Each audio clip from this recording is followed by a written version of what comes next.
Bollywood actress Pooja Bhatt अपना 51वां जन्मदिन celebrate कर रही हैं। पूजा का जन्म 24 फरवरी 1972 में मुंबई में famous film maker Mahesh Bhatt के घर हुआ था। पूजा को शुरुआत से ही एक्टिंग का काफी शौक था और इसी कारण उन्होंने केवल 17 साल की उम्र में ही बॉलीवुड में अपना पहला कदम रख दिया था। पूजा ने अपने करियर की शुरुआत साल 1989 में आई फिल्म डैडी से की थी। इसके बाद वो दिल है कि मानता नहीं और संजय दत्त के साथ फिल्म सड़क में भी नजर आई। पूजा भट्ट ने बेहद ही कम उम्र में बड़ा मुकाम हासिल कर लिया था। हालांकि अपने करियर की ऊंचाइयों पर पहुंचकर पूजा भट्ट अपने प्रोफेशनल जिंदगी से ज्यादा पर्सनल लाइफ को लेकर काफी कंट्रोवर्सी में रही हैं। महेश भट्ट और पूजा भट्ट लिप किस करते हुए मैगजीन के कवर फोटो पर इनकी फोटो छपी थी, जिसको लेकर महेश भट्ट और पूजा भट्ट काफी ज्यादा विवादों में फंस गए थे। पूजा और महेश भट्ट के इस फोटो से इतना विवाद हुआ कि महेश भट्ट को जान से मारने की धमकी तक मिल गई थी। इतना ही नहीं, पूजा भट्ट को भी काफी कुछ चीजों का सामना करना पड़ा था। पूजा को लेकर पिता महेश भट्ट ने एक इंटरव्यू के दौरान बेहद ही विवादित बयान भी दिया था, जिसको लेकर उनकी काफी आलोचना हुई थी। महेश ने कहा था कि अगर पूजा उनकी बेटी नहीं होती तो मैं उनसे तुरंत शादी कर लेता।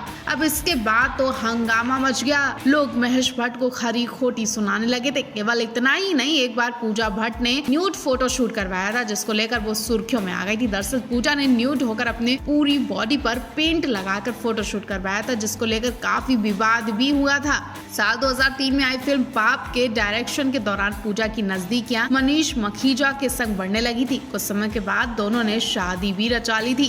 हालांकि पूजा और मनीष का ये रिश्ता ज्यादा समय तक नहीं टिका और कुछ सालों बाद दोनों ने तलाक ले लिया था। बता दें, फिल्म जिस्म की शूटिंग के दौरान पूजा भट्ट का नाम एक्टर रणवीर शौरी के संग भी जुड़ा था। पूजा और रणवीर लिव इन में भी रहने लगे थे। लिव इन में रहने के बाद अक्सर शराब के नशे में पूजा और रणवीर के बीच मारपीट भी होती थी। कहा जाता था कि एक बार रणवीर ने शराब के नशे में पूजा के साथ इतनी मारपीट कर दी थी कि एक्ट्रेस को गंभीर चोटें भी आई थी। इसके बाद पूजा भट्ट ने रणवीर शौरी के खिलाफ घरेलू हिंसा का केस भी दर्ज किया था और रणवीर कानूनी पचड़ों में फंस गए थे। इस घटना के बाद पूजा भट्ट को भी शराब की बुरी लत लग गई थी। कई सालों तक एक्ट्रेस अपनी इस लत से जूझती रही, या यूं कहें कि वो डिप्रेशन में चली गई थी। आज पूजा भट्ट अपने पिताजी के साथ घर में ही रहती हैं।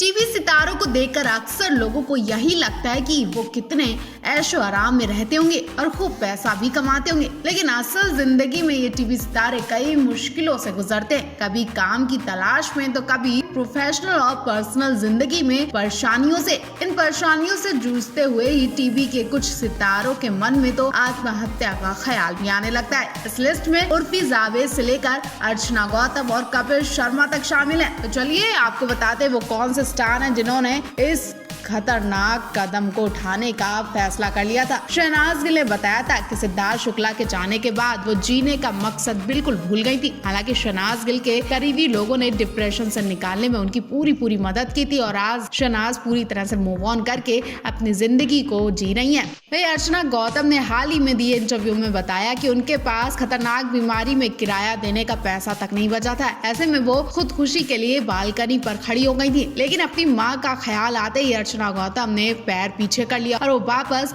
जिंदगी में लौट आए। मृणाल ठाकुर ने अपने एक इंटरव्यू में बताया था कि काम और जिम्मेदारियों के कारण उनके मन में सुसाइड का ख्याल आने लगता था। उन्हें लगने लगता था कि 23 साल की उम्र में उनकी शादी हो जाएगी और बच्चे हो जाएंगे, जो कि बिल्कुल नहीं चाहती थी। मृणाल ठाकुर ने बताया कि कई बार वो ट्रेन और बालकनी में आकर कूदने की कोशिश कर रही थी।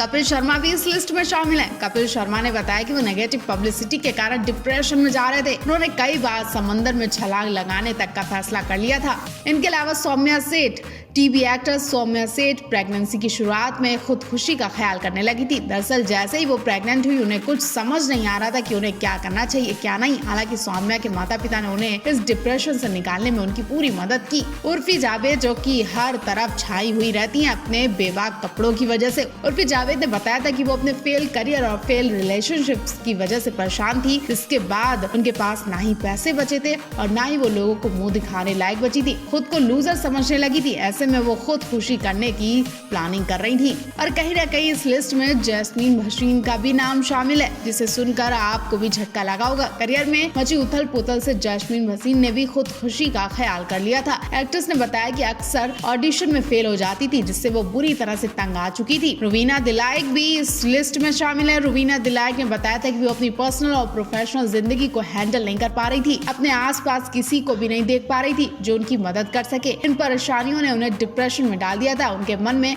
आत्महत्या का ख्याल आने लगा था।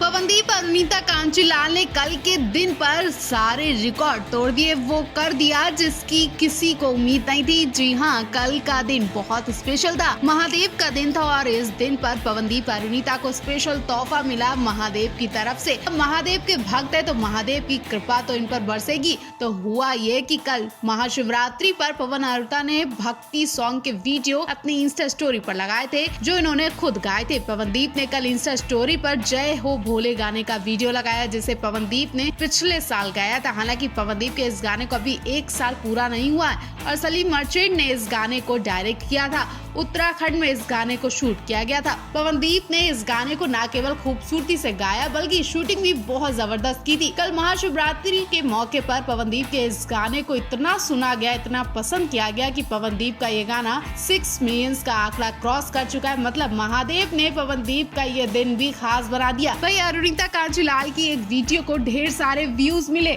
याद हो आपको, इंडियन आइडल के मंच पर तीसरे चौथे राउंड में अरुणिता कांचीलाल ने सत्यम शिवम सुंदरम गाना गाया था। इस गाने में अरुणिता की आवाज को बहुत पसंद किया गया। अरुणिता की आवाज ने कमाल कर दिया। उनकी आवाज के आगे लोग असल सिंगर को भूल गए और अरुणिता की इस वीडियो को करीब 96 मिलियन व्यूज मिले। 2 साल में अरुणिता कांचीलाल के इस गाने को 96 मिलियन व्यूज मिले। कल तो पवनदीप अरुणिता पर सोने पे सुहागा हो गया। एक तो इनका नया गाना कह दो की डिमांड हो रही है हर तरफ, और कल इनके भक्ति गाने भी बहुत पसंद किए गए।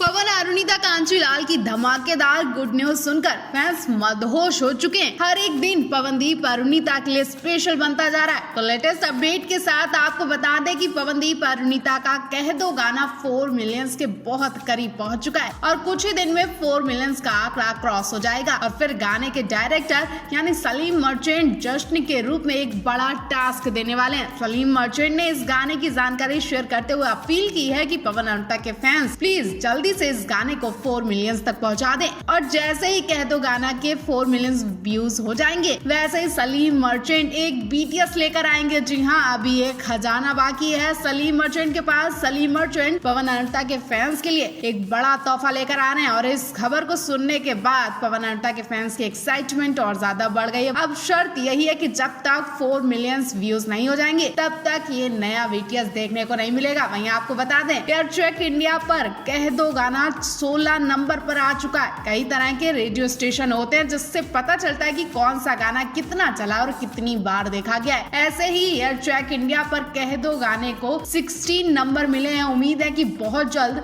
16 से 10 और 10 से फर्स्ट नंबर पर कह दो गाना आ जाएगा। अगर पवनदीप अरुणिता के फैंस का प्यार ऐसे ही मिलता रहा तो 16 से 1 तक आने में ज्यादा वक्त नहीं लगेगा और उम्मीद करते हैं कि कह दो गाने को 1 महीने में ही 4 मिलियन व्यूज मिल जाएंगे। अभी तो सिर्फ 2 वीक्स हुए हैं और 2 वीक्स में ही इस गाने को 3.4 व्यूज मिल चुके हैं। अब 1 महीने के अंदर क्या 4 मिलियन का आंकड़ा पार हो जाएगा? ये बड़ा चैलेंज है। आप इस बारे में क्या सोच रहे हैं, क्या कहना चाहते हैं? क्या आप BTS देखने के लिए आप भी तैयार हैं कि नहीं? क्या पवन अरुणिता की इस खुशी को सेलिब्रेट करने के लिए तैयार हैं कि नहीं?